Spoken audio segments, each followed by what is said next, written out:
Fala galerinha, tudo bem com vocês? Como vocês estão? Vamos lá, gente, ó. Mais uma aulinha de química com o professor Thiago. Tá acabando o semestre, a gente daqui a pouco tem férias. Mas vamos lá, né, gente? Não vamos desistir, não. Vamos ficar firme e forte. E daqui a pouco tem vestibular também, né? Tem férias, mas tem vestibular. Então vamos lá. Firme e forte, nós vamos falar de reações inorgânicas de oxirredução. Quem ainda não viu, vai lá pro final. Vê o link que eu deixei lá pra vocês assistirem a videoaula, tá bom? Pra quem ainda não assistiu a videoaula. Pra quem já assistiu, continua vendo os exercícios aí, tá bom? Então vamos para os exercícios, gente. Exercício 1, VUNESP. Em 1962 foi divulgada a preparação do tetrafluoreto de xenômio pela combinação direta do xenônio com flúor, ambos gasosos, sob altas pressões. Escreva a equação química balanceada da reação, indicando os números de oxidação dos elementos químicos nos reagentes e no produto. Exercício difícil, porque quem vai saber quem é o fluoreto de xenônio, né, gente? É muito complicado. O fluoreto de xenônio é o XeF4, tá? Então, para quem agora ali, ó, tetrafluoreto de xenômio, dá para saber que é F4, tá bom? Então é XeF4. Usando o xenômio e o flúor. O flúor é o F2, né? Então essa é a reação química. Ele também quer que veja o número de oxidação, olha lá, ó. O xenômio, substância simples, 0. Flúor, substância simples, 0. XeFe. Opa, xenômio a gente não sabe, mas o flúor, quando não tem oxigênio, é menos 1. Tem 4 vezes 4, menos 4. Para zerar, mais 4. Então o xenômio é mais 4, tá bom? Explique por que a preparação do referido composto apresentou uma mudança no conceito da reatividade dos elementos químicos do grupo que o xenômio está na tabela periódica. Gente, porque o xenômio, ele teoricamente, ou melhor, ele é um gás nobre. E essa reação química, ela fez uma reação com gás nobre, coisa que o gás nobre não deveria fazer. Tá bom? O gás nobre, ele não deveria fazer uma reação química. Então, em condições naturais, normal, não acontece essa reação, tá? Então, essa reação só pôde acontecer quando foi feita em altas pressões. Exercício 3, Unicamp. As duas substâncias gasosas presentes em maior concentração na atmosfera não reagem entre si sob condições de pressão e temperatura normal, tá? Como as reinantes em uma sala de aula. Porém, nas tempestades, em consequência dos raios, há reação dessas duas substâncias entre si, produzindo o óxido de nitrogênio, que é o NO, e o NO2. Tá bom? Escreva o nome e a forma das duas substâncias presentes no ar em maior concentração. Deu um ponto para vocês a Unicamp, né, de presente. Mesmo que você não soubesse, se vai formar N e O, só pode ser nitrogênio e oxigênio, tá bom? Só que aí, ó, é o N2, que ele quer a substância na atmosfera. Então, é N2 e o O2. Letra B. Escreva a equação de formação em consequência dos raios de um dos óxidos, qualquer um que você escolher, indique qual é o agente redutor. Certo? Então o nitrogênio reage com o oxigênio para formar o NO, ou o nitrogênio reage com o oxigênio para formar o NO2, portanto faz. Quem é o agente redutor? É aquele que oxida, tá bom? Então o nitrogênio ele reage com o oxigênio. Opa, se ele reage com o oxigênio, ele oxida. É lógica, né, gente? Está reagindo com o oxigênio, ele oxida. Então, ele é o agente redutor. Também dá para ser feito o processo de oxirredução normal que a gente faz, calculando no óxido. Nitrogênio é 0, aqui o oxigênio é 0, porque são substâncias simples. Aqui o oxigênio é menos 2, então o oxigênio de 0 foi para menos 2, ele reduziu. O nitrogênio vai para mais 2, ele oxidou. Então, se o nitrogênio oxida, ele é o agente redutor. Beleza? Exercício 4. Oxalato de cálcio, CaC2O4, aquecido ao ar, decompõe-se gradativamente, seguindo duas etapas, a etapa 1 e a etapa 2. As equações das representações das reações das respectivas faixas de temperatura que elas ocorrem são dadas abaixo. Qual dessas substâncias apresenta uma reação de oxirredução? Gente, é só calcular o NOx, né? Calcular a variação do NOx. Se alguma delas tiver variação de NOx, então ela sofre oxirredução. Beleza? Vamos lá, ó. Cálcio é mais 2. O cálcio nunca vai variar o NOx. Não varia o NOx do cálcio. Certo? Por que o cálcio não varia o NOx, professor? Porque ele é da família 2, é uma das prioridades. Então ele não varia o NOx, é 2. O oxigênio é menos 2, também não varia. Beleza? Então vamos lá, ó. Vamos fazer aqui o NOx rapidinho do primeiro, ó.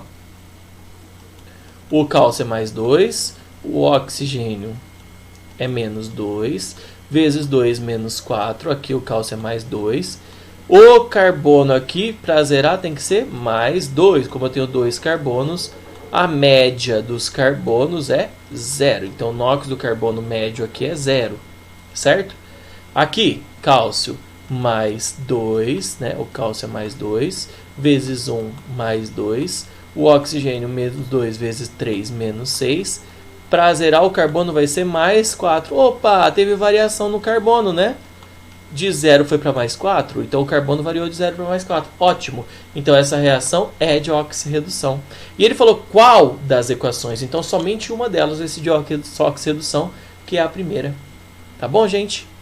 Ah, professor, mas por que ali o NOx, você falou do NOx aqui, ó, aqui é menos 8, né? Vamos corrigir aqui, professor. Menos 2 vezes 4 dá menos 8. Então para zerar é mais 6. Então aqui é mais 3 cada um deles. Por isso que lá embaixo está mais 3. Então, cada um dos carbonos é mais 3, um foi para mais 4, o outro foi para mais 2. Então, o carbono, cada um dos carbonos sofreu variação do seu NOx. Então, uma reação de oxirredução. Exercício 6, Enem. Atualmente, soldados de campo, seja em treinamento ou em combate, podem aquecer suas refeições prontas e embaladas em bolsas plásticas, utilizando aquecedores químicos sem precisar de fogo. Dentro dessas bolsas existem magnésio em pó, e, quando o soldado quer aquecer a comida, ele coloca água dentro da bolsa, promovendo uma reação que está descrita aqui embaixo. Então, o magnésio reage com a água, formando hidróxido de magnésio mais água e liberando 350 kJ. Ou seja, se ele libera energia, aquece, aumenta a temperatura do recipiente, é uma reação chamada de reação exotérmica. Tá bom? Então, já elimina a endotérmica da letra...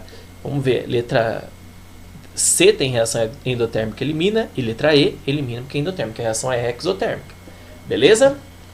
O que acontece com o magnésio, com a água e com o oxigênio aqui, né? Com o hidrogênio e com o oxigênio. O que acontece? O magnésio, no início, ele tem NOx 0. E aqui ele tem NOx mais 2. Por quê? Porque ele está na família 2, e da família 2 é prioridade, então o NOx da família 2 é mais 2. Opa, o magnésio foi de 0 para mais 2, ele sofreu um processo de oxidação. Então, oxidação sofrida pelo magnésio. Letra B, né? Que é uma reação de exotérmica, tá bom? Beleza? Exercício 7, Unicamp. Nas salinas, após a remoção de maior parte das saias da água do mar, sobra uma solução que contém ainda muitos componentes, como o brometo. Borbulhando-se cloro, né, uma corrente de gás cloro numa solução, numa certa temperatura, obtém-se vapores de bromo. Gente, essa reação vocês não viram, mas ele me ditou. É Br- com cloro. Br- com cloro, Br- com cloro forma Br2, ele falou que forma Br2. Opa, se era Br- da mesma família, hein? O bromo e o cloro são da mesma família. Formou o Br2, então o cloro tem que ficar na forma de menos. Então ficou na forma de L-. Tá bom? Aproveitando aqui a equação, nós vamos ver a letra B, ó. Indique qual é o oxidante e qual é o redutor. O Br aqui é menos porque ele é um íon, então a carga é menos. O cloro é 0 porque é uma substância simples. O Br2 é 0 porque é uma substância simples. O Cl- tem carga menos 1. O bromo foi de menos 1 para 0, então ele sofreu oxidação, aumentou o NOx. O cloro foi de 0 para menos 1, ele sofreu redução. Ele quer saber quem é o oxidante. O oxidante é aquele que sofre redução. Então é o cloro. Então o oxidante é o Cl2. O redutor é quem sofreu oxidação. O redutor é o Br-. Lembrando que o agente oxidante e agente redutor são reagentes. Então tem que pôr a substância inteira que está nos reagentes. Então por isso que entrou Cl2 como oxidante e Br- como redutor. Exercício 8, VUNESP. Quando uma solução aquosa de K2CR2O7 dicromato de potássio, tá bom, gente? É adicionada a uma solução aquosa de cloreto de ferro 2, formam-se os íons ferro 3 e crômio 3. Indique o agente oxidante e o agente redutor dessa equação e indique o número de elétrons cedidos e recebidos. Gente, vou pôr a reação aqui, ó. Ele me ditou que o K2CR2O7 reage com FeCl2, formando Fe3+, mais Cr3+, mais um monte de coisa que não vem ao caso. Por quê? Porque se eu calcular os NOx, aqui o NOx já está calculado, mas se eu calcular o NOx, ó, o potássio é mais 1, vezes 2, mais 2, o oxigênio é menos 2 vezes 7, menos 14, então para zerar tem que ser mais 12, como eu tenho 2, o NOx do crômio é mais 6, tá bom? Aqui ele já falou que o ferro é o 2, então ferro com carga mais 2, o cloro vai ter que ser menos 1, porque cloro quando não tem oxigênio é menos 1, certo? Se o ferro aqui ele falou que forma ferro 3, então o ferro com carga 3+, o NOx mais 3, o crômio 3, crômio com carga 3+, crômio 3. Beleza? Então, quem oxidou e quem reduziu? O crômio foi de 6 para 3, ele sofreu redução. Sempre é mais fácil ver a redução primeiro, tá? Reduz o NOx, ó, de 6 para 3 reduziu. Então, redução do crômio. O ferro oxidou. Então, quem é o agente oxidante? O agente oxidante é aquele que reduz. Então, é o K2CR2O7. Aqui, K2CR2O7. Atenção nessa informação para quem não lembra da minha aula, tá? Ou não assistiu a aula. O crômio reduz. Então, é elementar. O elemento cromo reduz. O agente oxidante é um agente, reagente, uma substância, K2CR2O7. Ok? O agente redutor, o FeCl2. Quantos elétrons foram cedidos e quantos elétrons foram recebidos? Tá bom? O crômio de 6 para 3, tá? De 6 para 3, teve quantos elétrons recebidos, né? Porque se ele está tendo a redução, ele recebe. Ele recebeu quantos elétrons? De 6 para 3, ele recebeu 3 elétrons, não é? Então, recebeu 3 elétrons. Só que eu tenho 2 crômios. Então, cada crômio recebeu 3 elétrons. Conclusão, ficou com 6 elétrons recebidos, beleza? O ferro tem um ferro antes e um ferro depois, ele perde. Perdeu quantos elétrons? Perdeu 1 elétron, né? Ele doou 1 elétron. Então, o ferro teve 1 elétron cedido.